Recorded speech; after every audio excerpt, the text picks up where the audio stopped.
ข้าเมื่อสงข้า เมื่อสงข้าพี่น้องคนเมืองแต้วเขากูกอกูก้นกูตีกูตังในขณะเมื่อเหลียวข่าวเงาในกำผาในก็ห่อนเฮียงไว้กูภายกูตังในขณะเจียมมานอกเมืองในเมืองขณะเจียมในเมืองเฮาและเจียมในเมืองเปื่อนขณะลองปางตึกศึกซื้อในก็เกิดขึ้นอยู่กูมือกูวันในขณะยก็ปีในฮักขาก็ติเฮ็ดไว้สั่งร้องขณะปีวัดเมฆจันในขณะสังเกตว่าพี่น้องก็ไหลไผ่มีลูกมีหลานขณะใครเอาลูกหลานมาเฮ็ดสั่งร้องที่วัดเมฆจันฮักขาในก็ฮับอยู่ในขณะสังเกตว่าพี่น้องก็ไหลเผอขณะยก็ใครมาขายของในขณะก็จ้องอะไรอยู่ในขณะ1 เมตรก็450 บาทค่อยในขณะยก็ติดต่อมาที่เบอร์โทรข่าวจากคำเหล่าก็ไล่ในขณะ0917875783ในขณะ0917875783สังเกตว่าพี่น้องเขาใครเอาลูกล่างกลางเตาเข้ามาหาบทำในการศาสนาพุทธมนต์คำพระเป็นเจ้าเฮาในก็หับขามอยู่ในขณะติดต่อมาที่เบอร์โทร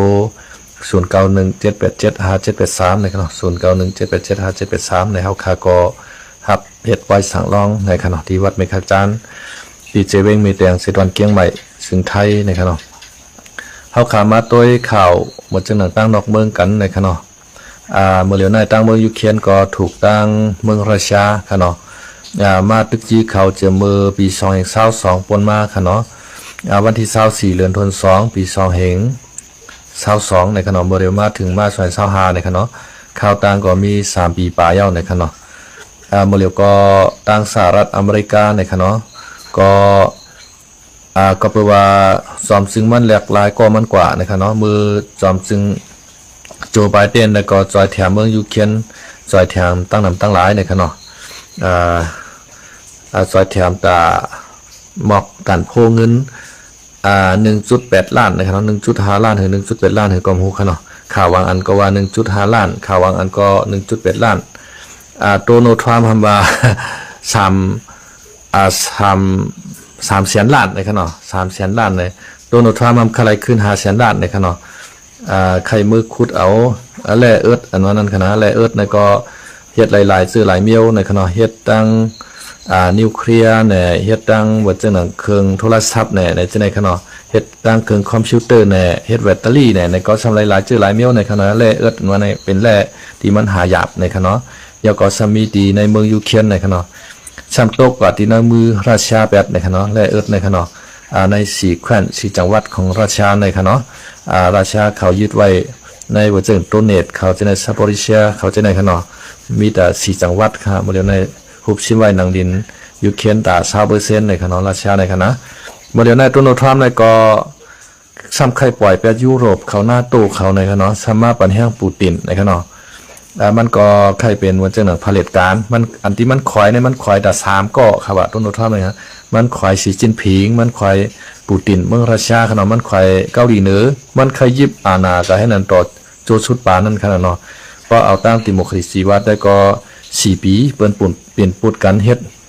จอมจึง1 ปอกกันขนาดล็อกไล่ติโมคริสีในเปิ้นห้องว่าล็อกไล่เพ่งเป้งในครับว่านะกำในมันซ้ำใครเฮ็ดผลิตการครับว่าต้นโนท่าในขณะเพราะว่ามันขึ้นมาปุ๊บเนี่ยก็มันก็ห้องเอามันจึงสัตย์ลงอิรอนมาดเขาจะในขณะอิรอนมาดเนี่ยก็เขาก็กวนตีเฮ็ดจรวดขึ้นกว่านือกลางเฮาปล่อยขึ้นเป็นลาวเทมจะในขณะอันปล่อยขึ้นกว่าหนังฮือป้อติขึ้นลงมาตีเก่าป้อติมาใจการขึ้นไรมันทำเฮ็ดไรตัวในขณะอิรอนมาดเนี่ยก็เป็นสัตย์ลงหมายหนึ่งของเมืองอเมริกันมันก็เอากวนตีว่าเป็นเจ้ามันเหตุจันเข้ามากูห้องการในเป็นกวนโดนัลด์ทรัมป์แบบให้หมดขณะบ่ได้ในภายโจไบเดนในก็เอ็นแห้งก้นเขาก็ลงยาก็เฮ็ดคือในกำพาเฮาในปั่นป่วนก็เป็ดให้หมดในเนาะโดนัลด์ทรัมป์ในมันก็ตัดแปดการช่วยเหลืออันเป็นการบุญการกุศลอันดีใจกว่าในกำพาทั่วโลกในเนาะเหมือนจังช่วยปางก้นปลายเพแหน่ช่วยแถมก้นปลายเพเมืองนั้นเมืองไหนแหน่ในจังได๋มันตัดแปดงบประมาณตัวในหมดเนาะเหมือนจังซุ่ม NGO อันมาเฮ็ดปันสุนไรสุนเป็นก้นจังได๋ก็เมื่อเร็วในก็จุ่ม NGO จังได๋ก็มีเงินเดือนกินแล้วขนาด เพราะว่ามีเงินเดือนกินยาวในก็ควรจังได๋ก็รู้รายการหาการประจำเฮาก็เฮ็ดการประจำเมื่อขนาดได้ไปกินอเมริกันแล้วก็มันจังไปกินแล้วขนาดมันจังหนังปางปลายเพใต้เฮาขามือกูปอกใน6 ดีขนาดลอยก่อวันขนาดกองมุงเมืองลอยใต้แรงแล้วก็ อ่านตั้งเป้งหลงไว้แห่งในกุ้งจอเขาจะในค่ะเนาะยอก็ลอยลำลอยชั้นจู้เขา6ตีในจุ่มจัดจึงลุมผ้าอยู่แอนให้จอยแถมมากูปีค่ะเนาะเผื่อว่าโดนัลด์ทรัมป์ขึ้นมาในมาตรา8งบประมาณโดนในค่ะเนาะมาตรา8เราในก็ตั้งแต่โดนัลด์ทรัมป์เป็นจอมจึงอ่อนตั้งนั่นก็ตัดไปเราค่ะเนาะเมื่อเหลียวในซ้ำมาตรา8นำเลยนั่นเอาค่ะเนาะพูดออก8ก้นเหตุการณ์ในตัด70,000ปลายในค่ะวันนะในหลวงบอกจริงเขาในค่ะเนาะเฮียถือลกกำผาเฮาค่ะในวุ่นวายขึ้นมาแทงค่ะเนาะมาในคืนภาษีการค้าของเมืองเข20%เลยค่ะเนาะคืนภาษีนำเข้าของเมืองแคนาดาและดังเมืองแคนาดาดังเมืองเม็กซิโกนะครับเนาะ25%เลยครับเนาะก็ในเพราะว่าแคนาดาเม็กซิโกเขาล้วนว่าขึ้นภาษีเนี่ยก็เขาก็ขึ้นตอบโต้ขึ้นครับเนาะโคของอเมริกันที่ส่งเข้ามาในเมืองเขาเนี่ยเขาก็ขึ้น25%เลยครับเนาะก็ในโดนัลด์ทรัมป์เนี่ยก็หัวเขามันไขฉันมาลอยๆครับเนาะมันถามว่ามันขึ้นภาษีไรผ่ายมันอย่างเร็วครับเนาะก็ในเป็นก็ซ้ำขึ้นตอบโต้มันขึ้นภาษีมันขึ้นเลยก็เมื่อเร็วก็มันก็ลดหย่อนมันขึ้นเลยข้าวตั้ง1 เหรียญเลยครับว่านะเตรียมขึ้นภาษีในข้าวตั้ง1 เหรียญเลยให้ไหนหัวว่ามันติดต่ออายุมันทางขนมเพราะข้าวน้ำมากครับนะก็ในอันที่ตั้งเมืองขีดได้ก็ว่าตาต่อตาพันต่อพันเลยครับว่าเพราะว่าอเมริกันได้ขึ้นภาษีเขาก็โหลดไล่ขึ้นภาษีอเมริกันว่าตั้งการป้ายมักมีว่าตั้งการผ่ายความมั่นคงของเมืองขีดขนาดว่าผ่ายตั้งการทหารตอบโต้อะไรกูภายในว่าเขในว่านะชักเชื่อว่าอเมริกันเขายื้อเขาก็พร้อมแต่ได้สู้รบอเมริกันในเขได้รัดกำปุดขาดแข็งก้าวต่ออเมริกันจังไหนคะเนาะเพราะว่าอเมริกันในมันก็ไว้เขในเป็นผู้เขียนมันก็ที่1ค่ะเนาะก็แปลว่าเมื่อเหลียวในอันมันใหญ่หรือเป็นชุดในอเมริกันนั่นขนาดมันใครคือเป็นใหญ่หรือมันโกดตกกับเป็นไม้ชองของกำพาในมันคัดใจกวดขี่เขไว้นั่นค่ะนะเจียมป้ายมักมีเจียมภายการทหารกูจื้อกูเมียวในมันใครเขป่นมันก้อยกะเขในคัดใจอยู่วันขึ้นเมื่อเหลียวในเขาเตเพิ่มแถมงบประมาณในปีชอยสหใน7.5 ล้าน7.5 แสนล้านในครับว่านะเขาเตเพิ่มร้องภายการทหารการซื้อของเขนะครับนะคือรำนำก็เขาตีเฮ็ดออกแทงคือคนเครื่องวินปั้นทุกเครื่องวินซะนี่ก็เขาตีเฮ็ดออกแทงใส่เทคโนโลยีอันขึ้นกราบเลยเสียอเมริกันแทงเลยครับเขาก็ประกาศจังนั้นค่ะมึงเขเขาคณะกำในโดนัลด์ทรัมป์ให้มันเมียนเจอมันเอาค่ะเนาะเมื่อเหลียวในโดนัลด์ทรัมป์ขึ้นมาในเฮ็ดลกกำผาเฮาในปั่นป่วนวุ่นวายกับประเทศหมดในค่ะว่านะก็แปลว่าอเมริกันนี่ก็ภายตั้งการขายเขาในก็ใครตกแต้มขนาดใครขาดทุนเนาะเหมือนเจ้าดังเมืองไทยในไรอเมริกาเหนืออเมริกาในตา30,000 ล้านในครับว่านะเหมือนเจ้าหนังเวียดนามในไรเป็น90,000 ล้านในครับเนาะอันเมืองไรรุ่นการค้าของอเมริกาในเมืองนั้นก็จะถูกยากขึ้นภาษีในครับว่านะในข่าวในงานในครับเนาะก็ในอเมริกาในไข่ตัดเมืองยูเครนในยกวันราชาครับว่าในในข่าวได้ครับนะอันที่เจ็บนำในเมืองยูเครนครับเนาะลีไว้ใจตั้งลีวางใจก้นวางแมนเตเมนว่าครับเนาะเมื่อยูเครนในกูบอกแล้วในมันก็มีนิวเคลียร์ค่ะเนาะประเทศไรเชื่อว่ามันมีนิวเคลียร์เนี่ยมีภัยฮัดมาตื่นมันเตะค่ะเนาะมันก็เอาบางนิวเคลียร์บางนิวไพ่นั่นปล่อยปันเปิ้นให้ก็เปิ้นตายน้ำนั่นค่ะนะเมื่อเจอเกาหลีเหนือในอเมริกันก็ฮัดให้ห่างมันเตะค่ะนะเมืองแหลมฮัดให้ห่างตั้งมันก็บอกว่ามันมีหมากนิวเคลียร์ในค่ะเนาะเกาหลีเหนือในมีอยู่ที่มอก20 ลูกในค่ะว่านะยก็รัสเซียในมีอยู่5,800 ลูกนะครับนะ5,800 ลูกอเมริกาในมีอยู่ที่5,450 ลูกนะครับเนาะเมืองเขนในมีอยู่280 ลูกนะครับว่านะจังไหนค่ะหมักนิวเคลียร์ในประมาณมันปล่อยกว่าใน1 ลูกในกว่ากับตั้งเมืองค่ะเนาะเหมือนจังหนังเมืองเชียงใหม่ในหมักนิวเคลียร์มาตกใส่ในลูกเลี้ยวไว้ค่ะปล่อยหมดค่ะนะก็ในตายอันมือนั้นแชนั้นล้านมันค่ะเหมือนจังหนังเมืองฮิโรชิมาและนานาซากิของเมืองญี่ปุ่นเนี่ยตกใส่1 ลูก 1 เว้งในเว้งเขาในกวายกับตั้งหมดค่ะเนาะมันเป็นจังนั้นตั้งแต่นั้นมาก็เขาก็ขึ้นอุกกุมกันค่ะเมื่ออันที่มิวนิวเคลียร์ในคณะอย่าไปใจกันเอานิวเคลียร์ในมันขาลังกับผาเฮากูเฮ็ดให้กูในตายน้ำหนักซึกยาป่าในมันหายนะค่ะกูปอกในคณะซึกยาป่าในมันก็ยึดเอาเมืองเขก็ยึดเอาเมืองเกาหลีใต้เกาหลีเหนือที่ไหนค่ะเนาะเกาหลีเหนือในเจ็บใจตอกยาป่านเราถึงวันเหมือนในค่ะเพราะว่ามีโอกาสได้มันได้ยึดยาป่านในคณะก็แปลว่ายาป่านในเมื่อยึดเอาเมืองเขาเฮ็ดแลเฮ็ดจ่าเฮ็ดเมืองเฮ็ดหลายทั้งเขาน่ะมาเพียดเมืองมานจังไหนค่ะรู้เมืองไทยเมืองมานจังไหนเมืองเวียดนามจังไหนแก่ป่าในมายึดเอาหมดขนาดใน ในกูปองในเอ็นเฮียงมันใหญ่นะแล้วก็มีอันไรยับยั้งมันไรอาแกป่าในควักเอ็นเฮียงซึกมันกว่าที่ก็อันยับยั้งมันไรในมีหมักนิวเคลียร์ขนาดนะมันกว่าเอาหมัก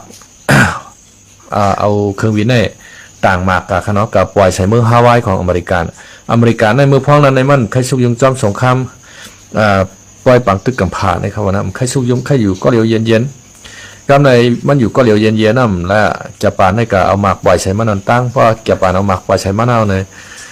มันตอบโต้จะปานเจ้าหือก่อมเป้จะกำเลื่อนสุดมาเลยมันเอาหมากนิวเคลียร์2 ลูกกับตาปันเมืองฮิโรชิมาเลยนะนาซากิเนี่ยจะปานให้ยอมการกับกำเหลียวค่ะเนาะแกบานนั่นก็เลยเลือดยอกนอกศกกำเหนียวขนาด ยอมซุ่มอเมริกันยาวเพราะว่ายอมซุ่มว่าในจึงแท็ก3ว่าในอเมริกันนั่นเดียวหมากในกับปล่อยใส่เมืองโตเกียวนะครับเมืองโตเกียวเป็นเมืองหลวงของเมืองแกบานเมืองหลวงมาที่1ของแกบานแท็ก3ว่าในป้อซูมยอมเขาในเขาเด็กกับปล่อยใส่เมืองโตเกียวเลยการเลยยอมยกธงขาวโมดหาแกบานในกันนะนิวเคลียร์ในกองมันแห้งน่ะอันยินอายฉาบกวนมาในก็เป็นหกไข่หัวเมาเหี่ยวล่มตายกับแปดขวานในเป็นปอดไก่ปอดวมด้วยในกันนะย้อนไปนานในบางนิวเคลียร์ในดีโกน่ะเมื่อเร็วนี้เขาก็ตกเครื่องนิวเคลียร์ขึ้นมาบ่อยๆเอาคณะอันที่บางตึกของเมืองนิวเคลียร์เนี่ยราชาในตกมาจากเมื่อปีกายเขาเนาะสังเจอว่าหน้าตู้ของอเมริกันเขาจอยนิวเคลียร์ติ๊กๆในสังเจอว่าเขาเสียเปรียบในเขาจังใส่นิวเคลียร์ปูตินในใกล้ลาดเขาเนาะ ปีกายปีในซ้ำตั้งพลังเสียดเขาลาดออกมาค่ะ สังเจอว่าอเมริกันปล่อยพาไปเท่ากับจอยแถมเขายูเครนในลุกลามราชาในลุกลามยูเครนขึ้นมาติ๊กๆเห็นแล้วลุกลามมาถึงยุโรปในเขาก็ต้องจำเป็นใจนิวเคลียร์เนี่ยเหมือนจะหนังว่าหมักของในคณะเป็นภัยจอมปลอมจึงของเมืองฝรั่งเศสในก็รัดเรื่องนิวเคลียร์ขึ้นมาค่ะเนาะเพราะว่าอเมริกันเนี่ยจุกอยู่ภายเฮายาวเมื่อเร็วในอเมริกันเนี่ยกับจุกอยู่ภายราชายาวในอันนี้ก็เป็นข่าวอันฮ้อนแห้งมาหนึ่งกำพาดที่ว่าค่ะเนาะต่างเมืองยุโรปเขาก็เตะคอร์ดฟอร์ดเอ็นแห้งซึกยุโรปตาติเกียรเคเมืองยุโรปในคณะตาเช้า7 เมืองอันเป็นแกนนำยุโรปมาเร็วในแต่มีฝรั่งเศสอังกฤษและเยอรมันขนาดในเขา3จึงเมืองในเป็นเมืองอันตีรวยเหลือเปินในยุโรปขนาดก็แปลว่าเขารวยเขามีเงินอะไรเขาก็เป็นแกนนำของเปินว่าจังหนังเมืองอ่อนเมืองอิจนั้นได้ก็พอรวยนั่นขนาดเนาะเมืองก็ผ่านหาเจ้ากินคำเหมือนจังหนังเมืองมารเมืองไต้เอานั่นขนาดนะอันที่เป็นลักเป็นแหล่งเป็นโตเฮาและอ่อนนำเปินมาเมืองปานสืบปานเข้ารัง80 ปีในซ้ำเป็นอเมริกันนั่นขนาดเมื่อเร็วในอเมริกันให้ใครปล่อยพาไปยุโรปกว่าขนาดเขาก็ติไลมาตั้งตัวหังก้อยเขาในขนาดกำในตั้งเมืองขี่และอเมริกันในก็ถูกกันขนาดในก็จะเป็นปัญหากันแท้เมื่อเร็วในอเมริกันในมันใครกะเอาราชามาเฮ็ดกอมันแถวและใครโฮมราชาแถวพื้นเขตนั่นขนาดนะไปวนของต้นทานเมื่อเร็วในขนาดมันเป็นจังไหนคะในกัมพาเฮาคาในขนาดมันก็มันมันจะหนังพระเป็นเจ้าเฮาคาฮอไว้ขนาดเนาะพระเป็นเจ้าคาฮอไว้อานิจจังทุกขังอนัตตาในอานิจจังในก็มันเมขนาดทุกขังในก็เป็นทุกขะขันใจสร้างเลอนัตตาเฮาอุปเปิงมันใดในไผก็อุปเปิงกันไรเตวาวาขนาดเหมือนจังหนังตัวเฮาคาใจเฮาคาในก็อุปเปิงมันไรขนาดตัวเฮาคาใจเฮาคาในก็อย่าไปบ้วนนะอย่าไปคิดอะในก็มันว่าอะไรคะลูกอย่าไปเท่าอย่าไปกี่อย่าไปเหี่ยวอย่าไปย่านในมันว่าอะไรหูนาตาโมเควางกลางตุบเนื้อหูนังย่านย้อนรอดย่านกลางเสียงไฮไลท์มือฮอตดีเตียงเคมาอันนั้นการชุดวางของเจ้าปอชินทมุนจุมฮาวานั่นค่ะนะเนื้อหูนังย่านย้อนรอดย่านกลางเสียงในป้อเขาอยู่เมื่อกวนในแต่ก็มันรอดไรภัยขนาดอันเตรอดกลางในป้อมือเผียวมึงขมันอีกป่านก้อยขนาดทุกข้าตั้งแต่ตื่นมาต่อป้อนอนกว่าขนาดเฮาไรเฮ็ดปันคาตูคาใจเฮาขนาดไรกินปันมันป้อกัดมาก็ไรห่มผ้าปันมันชานเสือหนาปันมันพอมันใหม่มากเนี่ยก็เลยเป่าพัดลมปั่นมาให้ไหนเฮาอะไรเฮ็ดขาดตัวขาดใจเฮาตั้งวันค่ะเนาะทุกขะอนิจจะมันเมกำกัดมาเหกำใหม่มาเหเนี่ยคนหัวเฮาขากอหอกมาตั้งวันค่ะเนาะกูมือกูวันมันเป็นจังไหนนั่นคือเฮาคาพอได้หับมือกว่าลองอันเรียกลายปิ่นแป้งเรียกลายตั้งลงตั้งหลายในกำผาในค่ะเนาะเฮาหลุดไหลมีสติตราในตัวเฮาแก้วค่ะเนาะอันนั้นแต่มันเป็นตั้งดอกมันก้อยขนาดอันที่ว่าเฮาหลุดไหลมีเอ็นแห้งตับซึกโคไลโคเขียวหลุดไหลเป็นอันเดียวกันเฮาเกตเคกลางเมืองใต้เฮาเนี่ยโคไลโคเขียวเป็นอันเดียวกันเกตเคกลางเมืองใต้ไหลก็มาเกตเคกลางมันอาชาเข้าไหลค่ะรู้อาชาเขาเนี่ยอย่าไปเท่าเอากล้องแอม16มาจี้มันไว้ไหนมันว่าอะไรขนาดว่าอย่าไปเท่าไหนก็มันก็เท่าไม่อย่าไปเจ็บไหนก็เจ็บอยู่ไม่อย่าไปตายไหนก็มันก็ตายกับติ๊กๆขนาดเนาะมันเป็นจังได๋ขนาด พอตั้งตีลีใหม่สงค้าฮับถอมปันแห้งอยู่ค้าเอาค้ายินโจมค่ะเนาะพี่นางเฮาที่มาปันเอ็นปันแห้งกันข้าวยำคำขึ้นลึกค่ะเนาะเมื่อเหลียวในเฮาคาหลุไหลเอาตะลายาใจพองค่ะเนาะเพราะว่าเฮากัดตัวจอมในโลกกาอาลาในเตเฮ็ดใจเฮาคาในชุกชักวุ่นวายยุ่งยางค่ะเนาะการวานการเมืองก็มันไม่ปอกเก่าพิษเมื่อพิษเก่าเมืองมหาอำนาจหนังกันก็พิษโหกันพี่น้องใต้เอาขาก็ทำพิษโหกันที่ไหนคะนะเก่าเตียงไม่เตียงเก่าที่ไหนก็มีพรดีทางขนมเมื่อเจ้าหนังรอนหนุ่มใต้เฮากับเตียงคนไทยเขาตายในที่ไหนมันมีพรดีทางค่ะเฮ็ดคือพี่น้องใต้เฮาอยู่หยาบกินขานใจทางก้วยพอเปิ้นเอามาเตะเจ้าหน้าที่ตำรวจเขาว่าใต้เขาในเขาปลายที่ไม่มหาติกัดบายมาเย่าหมออยู่ลีมาหาแหมกวนคือเฮามาพิษกันแหมกันจังไหนเฮาเด็กกวาดล่างเป็นหมดเนี่ยมันตุกค่าเขาก้อยขนาดนะมันเด็ดตุกค่ากว่าป้ากันเฮหมดป่าเนาหนึ่งโกเนาตั้งซานั่นขนาดนะข้าใครฝากถึงพี่น้องใต้เอาขาเจือนมาอยู่เมืองไทยได้สร้างอยู่เมืองใต้ได้สร้างอยู่กุฏิกุฏางกันเนาะอย่าไปก่อการให้อย่าไปก่อความวุ่นวายแบบในเมืองเปิลค่ะเนาะใครอยู่ดีๆกินดีๆค่ะเนาะ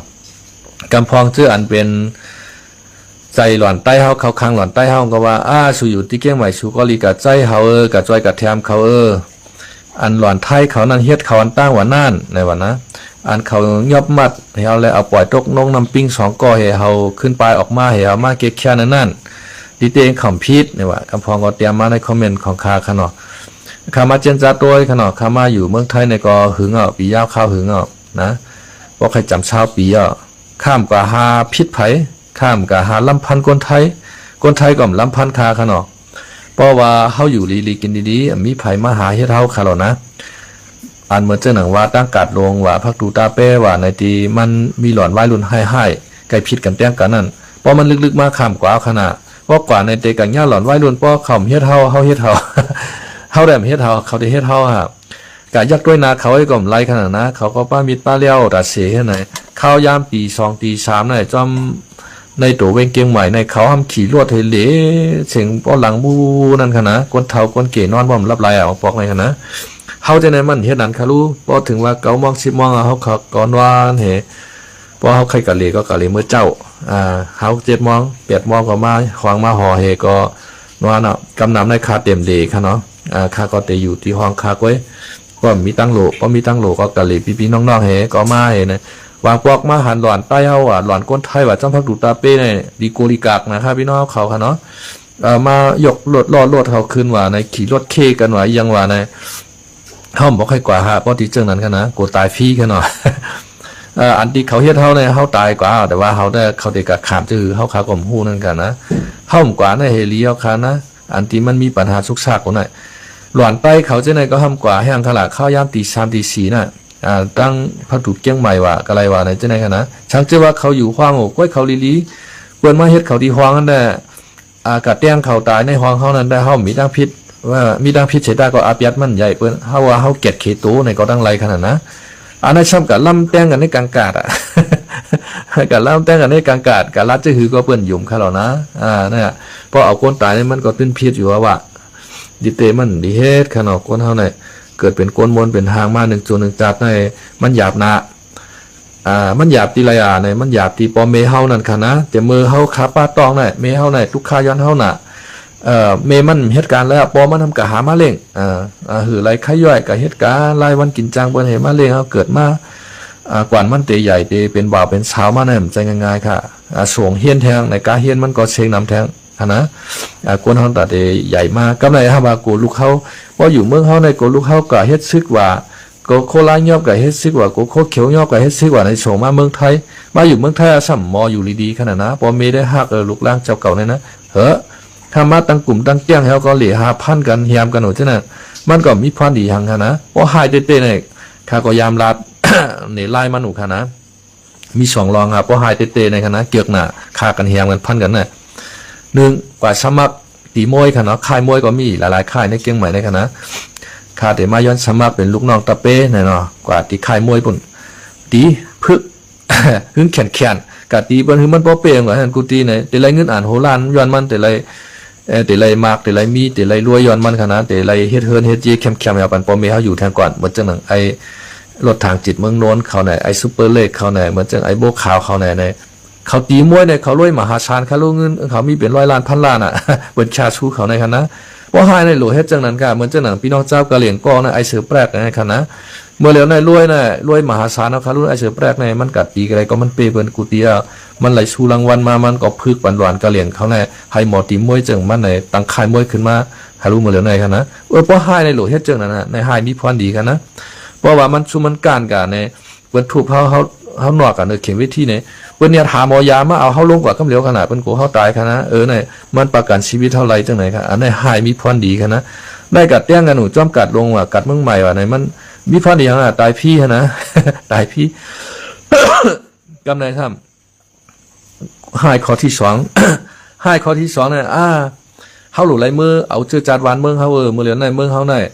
มานก็มายึดเมืองเฮาปรองมายึดเมืองเฮาว่ามายึดเมืองเฮาหลุไรมือเฮ็ดชื่อเนี่ยมือแหละ100ได้เลี้ยงเปิ้นห้าขาม4ชั่วโมงกันนะเมื่อสอนการซื้อค่ะ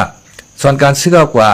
เจ้าเก่าเกียกอันที่ค่ากันแฮมกันใจขนาดกว่าหน้าซื้อคนค่าได้ขามคืน500นั่น100น่ะค่าได้ขามตึกเนี่ยโลกก็อยู่ตับเจ้าน้ำมันกำเหลียวนะบ่หายเนี่ยอันนั้นเป็นเฮาว่าหายมีศักดิ์ศรีแล้วก็หายมีพรดีกันนะเปิ้นเอากุ้งเอามุนเจ้าเก่าไอ้ในมันกัดหนาแขนหนาหายหนามันกัดตึกตำมันกันนั้นเป้ว่ากันในเป้ว่าเนี่ยเปิ้นตั้งแต่เอาบ่ว่ามันตายก่อนให้เปิ้นเตเฮ็ดแคปแผ่นหินในคณะเปิ้นได้เตรียมชื่อมันนามสกุลมันไว้กันให้ใจก่อนในเกิดมื้อปีในอายุกันนั้นกันนายสิปอชื่อเมว่าไหน